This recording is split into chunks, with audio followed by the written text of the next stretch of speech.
Pour cohabiter sur la route, nous devons tous suivre les mêmes règles de circulation. Ces règles, édictées par le code de la route, permettent à chaque usager de savoir comment se comporter.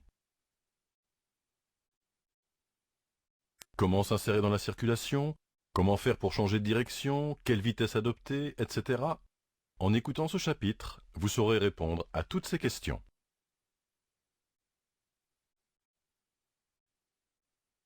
La règle de base dans la circulation est de tenir compte des autres usagers dans chaque manœuvre et à chaque instant afin de ne mettre en danger ni les autres, ni soi-même.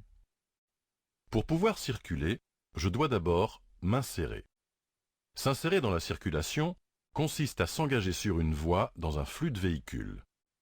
Je peux venir d'un lieu privé, d'un emplacement de stationnement, d'une voie d'insertion ou encore du bord de la chaussée. Dans tous les cas, je dois tenir compte des autres usagers avant de m'engager. Je ne dois en aucun cas les surprendre. Avant de m'insérer, je contrôle vers l'avant, puis vers l'arrière. Je vérifie ensuite qu'aucun usager ne soit présent dans les angles morts.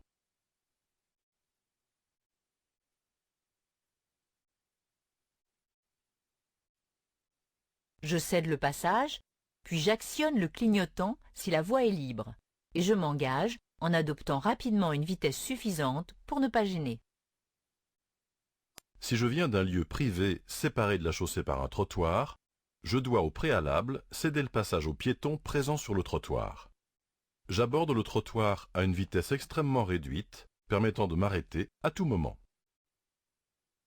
Si je dois faire une marche arrière pour sortir d'un garage ou d'un emplacement de stationnement, cela présente des risques.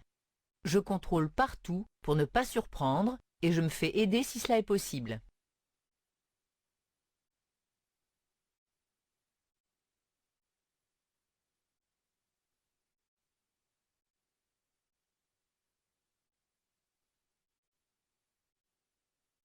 Déboucher sur une grande route à partir d'un chemin de terre ou d'une propriété présente également des risques du fait de la vitesse élevée des véhicules. Je dois évaluer correctement leur distance et leur vitesse avant de m'insérer dans le flux de la circulation.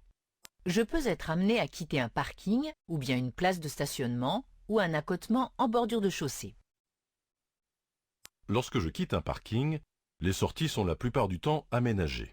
Il existe soit une voie facilitant l'insertion, soit un stop ou un céder le passage. Pour quitter de tels parkings, je dois contrôler la circulation sur la route que je souhaite emprunter, céder le passage aux autres usagers et indiquer mon intention à l'aide des clignotants. Lorsque je quitte une place en créneau ou un accotement, je dois en plus contrôler les angles morts. Pour sortir d'une place en créneau par exemple, je contrôle en vision directe, dans les rétroviseurs et les angles morts avant de sortir, puis à nouveau quand le véhicule s'engage. Si un véhicule masque la visibilité, je recule le plus possible pour dégager le champ de vision. Sur les routes où la circulation est rapide, des voies d'insertion permettent d'accéder à la chaussée plus facilement. Une voie d'insertion est une voie de circulation supplémentaire. Elle permet d'atteindre une vitesse suffisante pour entrer dans le flux de circulation sans danger. Le marquage d'une voie d'insertion est composé de traits plus larges et il se termine en biseau. Un panneau de céder le passage indique aux usagers y circulant qu'ils doivent céder le passage avant de s'engager. Avant de m'insérer, je dois évaluer les vitesses et les distances auxquelles se trouvent les autres véhicules. Je décide en fonction de ces éléments, de l'endroit et du moment où m'insérer. J'adapte l'allure pour m'engager au meilleur moment et je signale mon intention. Je ne suis pas obligé d'attendre la fin de la voie pour m'insérer.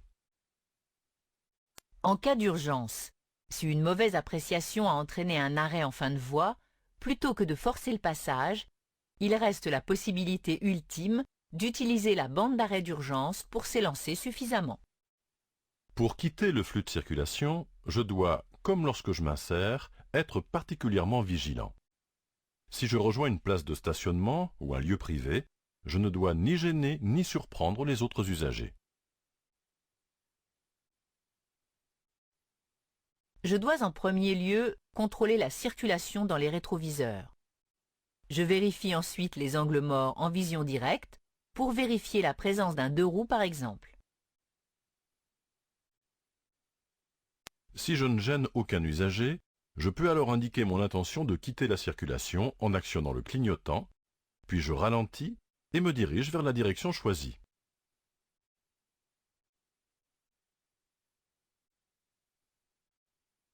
Sur les routes à grande circulation, des voies de décélération sont aménagées. Il s'agit d'une voie supplémentaire créée pour ralentir en dehors du flux de circulation. Cela permet d'éviter les accrochages. Ces voies de décélération peuvent avoir différents profils. Certaines sont longues, d'autres courtes, en ligne droite et en courbe. Il faut anticiper pour s'adapter à chaque configuration. Dans tous les cas, je respecte les limitations de vitesse prescrites. Si la voie de décélération est longue et en ligne droite et qu'un usager me suit de près, j'attends d'être dans la voie pour commencer à ralentir. En revanche, si la voie est courte et qu'aucun usager ne me suit, je peux ralentir avant d'entrer sur la voie. Lorsqu'une voie de décélération est aménagée avec une voie d'insertion, on appelle cela voie d'entrecroisement. Ainsi, dans cette voie, des véhicules accèdent à la chaussée principale et d'autres la quittent. Les véhicules qui s'insèrent doivent céder le passage simultanément aux usagers de la chaussée principale et à ceux qui la quittent. À la hauteur des sorties, une ligne de dissuasion dissuade l'usager d'accéder à la voie de sortie dans les cas où celui-ci aurait entrepris trop tard sa manœuvre. En revanche, cette ligne n'interdit pas le dépassement. Pour circuler en toute sécurité, je dois me placer correctement sur la chaussée. Je dois circuler près du bord droit de la chaussée autant que le permettent son état et son profil. Sur une route à double sens de circulation comportant deux voies, je dois bien entendu circuler dans la voie de droite. S'il n'existe pas de marquage central, sur route étroite par exemple, je dois quand même circuler bien à droite puisque des usagers peuvent arriver en face. Sur une chaussée à double sens comportant trois voies, je dois circuler dans la voie de droite. J'utiliserai la voie centrale uniquement pour dépasser si la signalisation m'y autorise. Il est interdit d'utiliser la voie située la plus à gauche.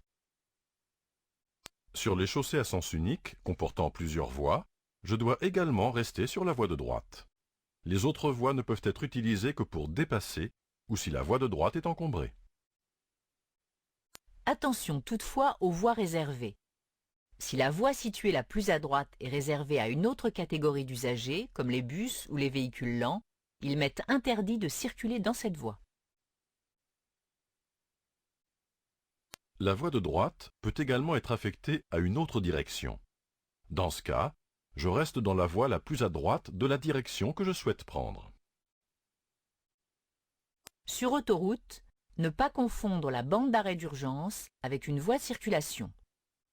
Cet espace est réservé aux arrêts d'urgence et à la circulation des véhicules d'intervention ou de service. Lorsque je souhaite changer de direction, je dois vérifier que rien ne me l'interdit. Ce panneau interdit de tourner à droite, celui-ci interdit de tourner à gauche, et enfin celui-là interdit de faire demi-tour.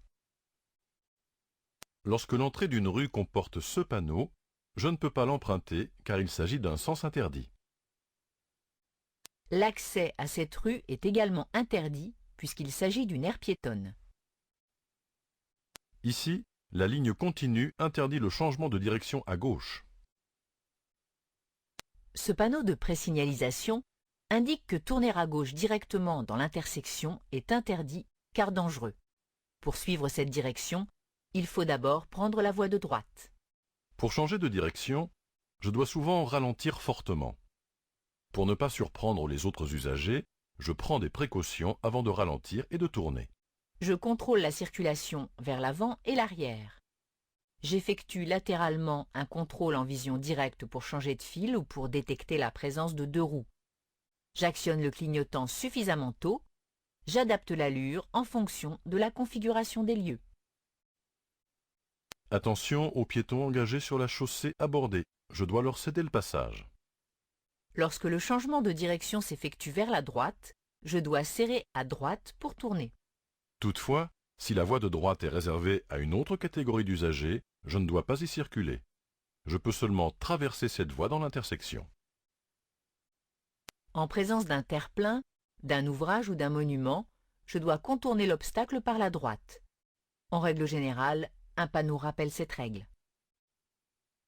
Lorsqu'un panneau impose de tourner à droite, l'usage du clignotant reste obligatoire. Le changement de direction vers la gauche présente plus de risques que le tourne à droite. Sur une route à double sens de circulation, je dois serrer l'axe central de la chaussée et avancer jusqu'au milieu de l'intersection. Je dois ensuite céder le passage aux usagers arrivant en face et m'engager lorsque la voie est libre. Lorsqu'un autre véhicule venant en face souhaite également tourner sur sa gauche, je dois le croiser en passant derrière lui.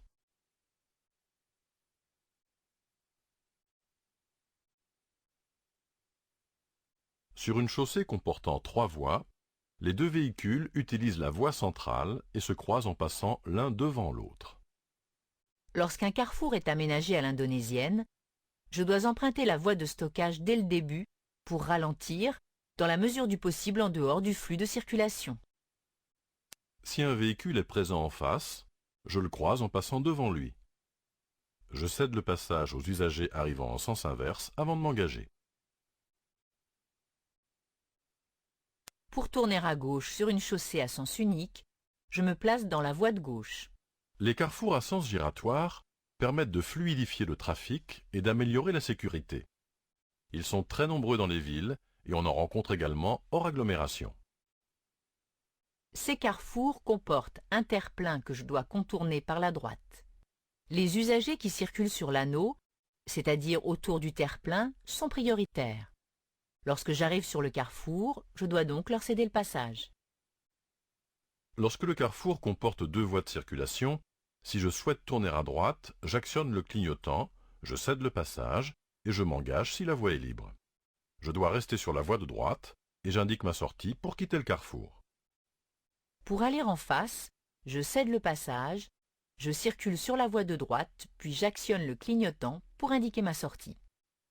Pour tourner à gauche ou faire demi-tour, j'actionne le clignotant gauche et je cède le passage. Je peux me placer sur la voie de gauche. Je devrais alors actionner le clignotant et me placer sur la voie de droite à hauteur de la sortie précédant celle que je souhaite prendre.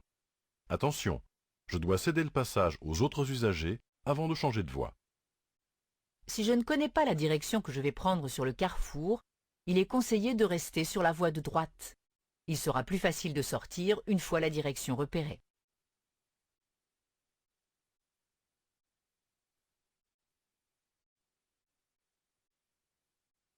Sur ces carrefours à sens giratoire, je dois être très vigilant aux 2 roues. Si un 2 roues continue sur l'anneau alors que je souhaite emprunter la sortie, je dois toujours lui céder le passage avant de tourner. Attention également aux véhicules encombrants qui se déportent avant de tourner. Je ne me place pas dans leurs angles morts. Si je tracte une caravane ou une remorque, il est préférable de rester dans la voie de droite. Sur les chaussées où la circulation est rapide, les signaux de direction permettent de se repérer suffisamment tôt pour connaître la direction à prendre. Sur autoroute, il existe 2 types de changement de direction.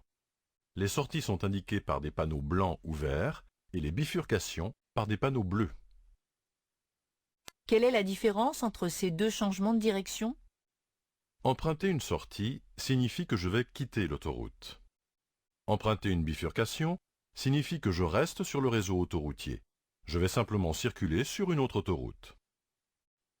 Dans les 2 cas, je vais emprunter soit une voie de décélération, soit une voie affectée. Dans le cas d'une voie de décélération, 1000 à 2000 mètres avant, je rencontre un panneau d'avertissement.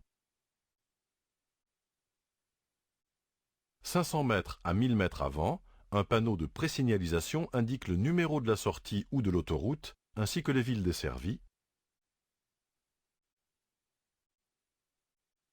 À hauteur de la voie de décélération, un signal avancé indique l'endroit où je commence le changement de direction.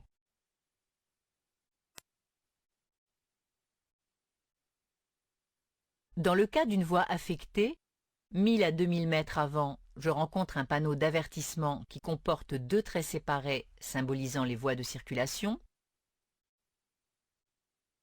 500 à 1000 mètres avant, un panneau de présignalisation indique par des flèches les voies affectées aux directions suivies. Enfin, un signal avancé confirme que je me trouve sur la voie correspondant à la direction suivie. Sur les autres routes, le principe reste le même. Un signal de présignalisation informe le conducteur des directions à suivre. Dans le cas d'un carrefour complexe, ce type de panneau est implanté. Les directions desservies par un carrefour à sens giratoire sont annoncées par ce panneau. Je peux également rencontrer un carrefour simple. Je ne peux ni m'arrêter, ni stationner, ni circuler sur les voies réservées aux autres usagers. Ce marquage et ce panneau signalent une voie réservée aux bus.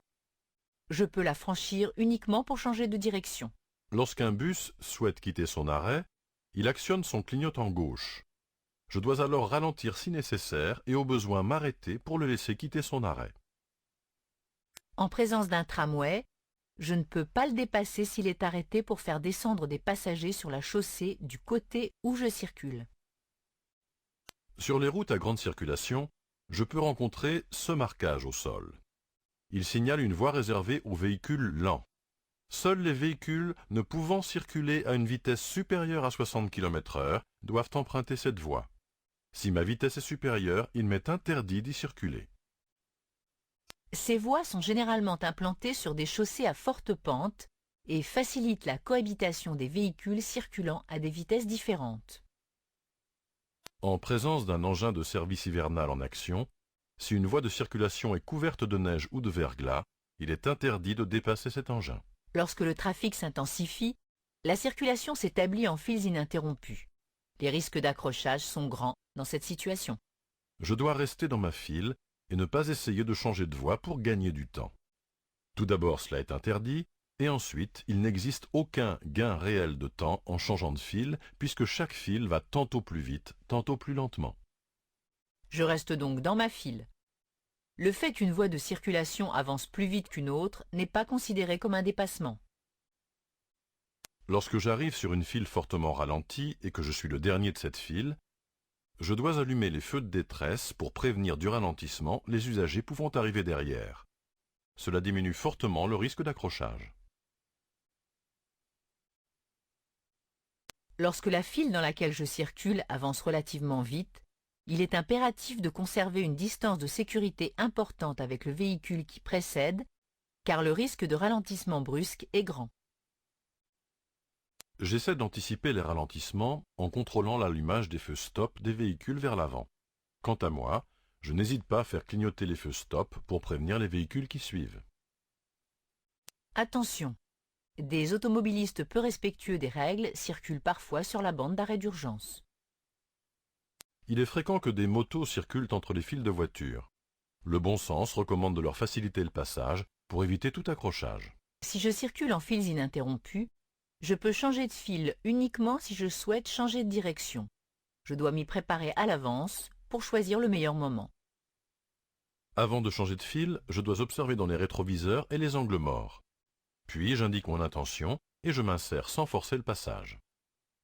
Si un autre usager souhaite changer de file, je peux faciliter sa manœuvre par un ralentissement ou un signe. La courtoisie permet parfois d'éviter les accrochages. Si un véhicule souhaite s'insérer sur la chaussée principale, même si la règle lui impose de me céder le passage, rien ne m'empêche de faciliter son insertion. Je peux pour cela ralentir ou passer sur la voie de gauche. Certaines intersections comportent des voies affectées aux différentes directions. Des flèches au sol indiquent les directions possibles. Une fois placé dans l'une de ces voies, je ne peux pas changer de voie, je dois suivre la direction indiquée. Une voie peut être affectée à plusieurs directions, par exemple tout droit et à droite. Si deux voies sont affectées à la même direction, je dois emprunter celle de droite. Cela permet en tournant de se retrouver sur la droite de la chaussée abordée. Je pourrais emprunter la voie de gauche si celle de droite est déjà occupée par d'autres véhicules. La distance de sécurité est la distance qu'il faut laisser libre entre deux véhicules qui se suivent à la même vitesse. Cette distance doit obligatoirement être égale ou supérieure à la distance parcourue en 2 secondes. 1 seconde pour le temps de réaction et 1 seconde de marge de sécurité. En cas de ralentissement, je pourrais alors freiner sans être surpris. Ainsi, plus la vitesse augmente, plus la distance de sécurité doit augmenter. À 50 km/h, je dois laisser 30 mètres au moins. À 90 km/h, 50 mètres. À 130 km/h, 70 mètres. La difficulté est d'évaluer et de maintenir une distance de sécurité suffisante. Sur autoroute, à 130 km/h, je dois voir entre mon véhicule et celui qui précède au moins 2 traits de la bande d'arrêt d'urgence. À 90 km/h sur route, je dois voir au moins 5 traits de ligne centrale. Je peux également évaluer la distance de sécurité en prenant un repère sur la route. Quand le véhicule précédent passe devant le repère, je compte lentement 1 seconde, 2 secondes. Je ne dois pas avoir atteint le repère avant d'avoir fini de compter. Dans certains cas, je dois augmenter la distance de sécurité, notamment quand la visibilité est réduite par temps de brouillard ou la nuit. J'augmente la distance également quand l'adhérence est réduite. Si un véhicule me suit de près, j'augmente la distance avec le véhicule qui précède. Ainsi, en cas de ralentissement, le freinage sera progressif, évitant de surprendre l'usager derrière. Une section de route peut être limitée à 70 km/h. Dans ce cas, le panneau est implanté après le panneau d'entrée d'agglomération et ne s'applique que sur cette route. Dans les villes, la vitesse peut être réduite dans certaines zones. Il ne faut pas dépasser 30 km/h dans les zones 30 et 20 km/h dans les zones de rencontre. Le panneau de sortie d'agglomération indique la fin des règles qui s'appliquaient en agglomération. Ainsi, à hauteur de ce panneau, la vitesse n'est plus limitée à 50 km/h. En agglomération, la vitesse est limitée à 50 km/h. C'est le panneau d'entrée d'agglomération qui l'indique. Si un panneau indiquant une limitation inférieure est implanté sur le panneau d'entrée d'agglomération, cette limitation restrictive s'applique alors dans toute l'agglomération. Des limitations restrictives peuvent être implantées sur certaines portions de route présentant des risques particuliers, virages, présence d'habitations, intersections sans visibilité, etc. Sur les routes à chaussées séparées, la vitesse est limitée à 110 km/h. Toutefois, sur certaines rocades, une vitesse restrictive est prescrite. Par exemple, la vitesse est limitée à 80 km/h sur le périphérique parisien.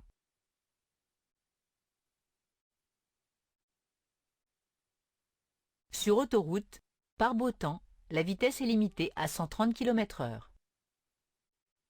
Toutes ces vitesses, 50 en ville, 90 sur route à double sens, 110 sur chaussée séparée et 130 sur autoroute, peuvent être réduites dans certains cas. Les vitesses sont réduites lorsqu'il pleut, qu'il neige, qu'il y a du brouillard. En effet, lorsque l'adhérence de la chaussée est mauvaise, par temps de pluie par exemple, la distance de freinage est multipliée par 2. Il faut donc adapter la vitesse. Les vitesses sont également réduites pour les élèves conducteurs et les conducteurs en période probatoire. Ces conducteurs doivent apposer à l'arrière du véhicule un disque A ou AAC dans le cadre de la conduite accompagnée.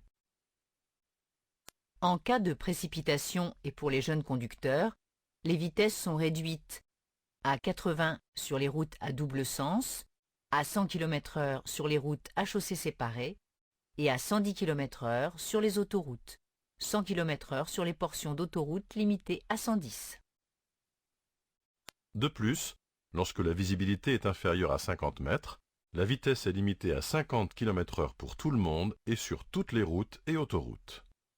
Lorsqu'un véhicule est équipé de pneus à crampons, la vitesse maximale autorisée est de 90 km/h sur tout le réseau routier. Lorsque la règle générale s'applique, par exemple 90 km/h sur une route à double sens hors agglomération, aucune signalisation n'a besoin d'être mise en place. Toutefois, la règle générale ne suffit pas à gérer toutes les situations liées à la vitesse. Parfois, des panneaux sont mis en place pour signaler des limitations particulières. Une vitesse plus restrictive peut être imposée par un panneau d'interdiction. Je retrouve les limitations générales de vitesse après le panneau de fin de limitation de vitesse, ou après ce panneau, ou encore après la prochaine intersection. Une vitesse minimale obligatoire peut être imposée, comme sous ce tunnel. La signalisation peut aussi indiquer une vitesse conseillée. Il est possible de circuler au-dessus ou en dessous de cette vitesse, mais en tenir compte permet de rendre la circulation plus fluide. Les panneaux de danger avertissent des risques que je peux rencontrer. Je dois en tenir compte et adapter l'allure. Je dois également adapter la vitesse lorsque je rencontre un panneau annonçant une intersection. Attention, quelle que soit la vitesse indiquée, je dois la respecter, c'est-à-dire ne pas la dépasser. Je ne dois pas non plus circuler à une vitesse excessivement faible puisque je deviendrai une gêne et un danger pour les autres usagers. Par exemple, sur autoroute, dans des conditions normales de circulation, il est interdit de circuler à moins de 80 km/h sur la voie la plus à gauche. Respecter la vitesse maximale autorisée est obligatoire, mais ce n'est pas suffisant. En effet, je dois aussi adapter l'allure en fonction des circonstances. De nombreuses situations doivent m'obliger à circuler à une vitesse inférieure aux limitations. C'est le cas notamment lorsque je croise ou dépasse des piétons, des cyclistes ou encore des animaux, Lorsque je croise ou dépasse un bus, un car ou un tramway au moment de la descente ou montée de personnes. quand la route est glissante, encombrée ou lorsque la visibilité est mauvaise, À l'approche d'un virage, d'un sommet de côte ou d'une intersection sans visibilité, sur les routes étroites ou bordées d'habitations, lorsque je croise un usager la nuit, etc. respecter les limitations de vitesse et adapter l'allure sont deux règles complémentaires qui permettent de diminuer largement le risque d'accident. Pour partager l'espace public en toute sécurité et dans une bonne entente, je me conforme aux règles de circulation en vigueur.